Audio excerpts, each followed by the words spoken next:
ईद ईद ईद आखिर कौन है जिसको ईद अच्छी नहीं लगती। खसूसन कुर्बानी की ईद हम जानवरों की वजह से और दिलचस्प तरीके से मनाई जाती है और हमारी निस्बत से इस ईद को कुर्बानी की ईद कहा जाता है। खसूसन छोटे बच्चे हमसे बहुत प्यार करते हैं और हर बच्चे की यही ख्वाहिश होती है कि जल्द से जल्द उनके घर भी कुर्बानी का जानवर आए। हमारी दिन रात खूब खिदमत की जाती है। खसूसन छोटे बच्चे अपना खाना तो भूल जाते हैं लेकिन हमें खिलाना नहीं भूलते। ईद आने से कई दिन पहले हर शहर, हर मोहल्ला, हर गली में हमारा ही राज होता है। हर घर में एक नए मेहमान की हैसियत से हमारी इज्जत अफजाई वाकई काबिल दीद होती है। दिन गुजरते जाते हैं और आखिरकार वो दिन आ ही जाता है जिसके लिए हम वक्फ किए गए थे।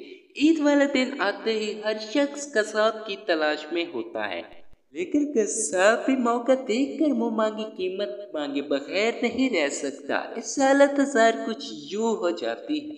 रेट तेरे सुन के मैं हैरान हो गया, कसाई की फीस पूछी तो परेशान हो गया।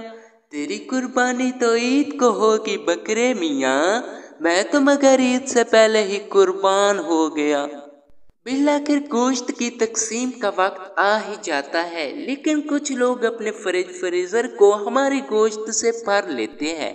खुदारा हमारे गोश्त को फ्रीजर की जीनत न बनाए। कहीं ऐसा ना हो कि आपके फ्रीजर गोश्त से भरे पड़े हो और दूसरी जानब गरीब के बच्चे भी भूखे सो रहे हो।